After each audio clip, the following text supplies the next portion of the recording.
आजचा दिवस माझ्यासाठी स्पेशल आहे. आज मी आली होती राजराजेश्वरीच्या मंदिरात. तर जय श्री गणेश सर्वांना, कसे आहे? सर्व स्वस्त मस्त आणि नेहमी आनंदी राहा.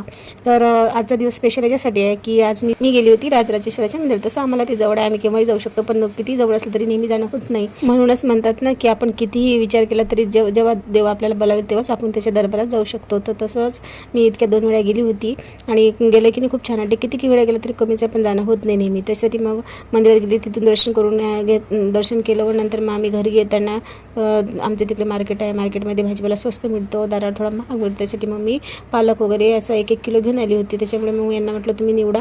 त्यांनी तो निवडला आणि सकाळी स्वयंपाकाची घाई, त्याच्यामुळे मग मी आज डाळ पालकच केला होता. कारण की आता ताजा पालक आहे तो छान लागतो आणि आता उन्हाळा असल्यामुळे तो जास्त दिवस काही राहतही नाही, त्याच्यामुळे म्हटलं तो करून घ्यावा आधी. नंतर मग संध्याकाळसाठी मी अशी भरले वांगे केले होते आणि रात्री मस्त भात, सकाळची भाजी होती पालकाची, ती वांग्याची भाजी. मला अशी मोकळी भरलेली वांगे आवडतात आणि दूध टाकून केळाचं कालवण केलं होतं. या मग जेवायला.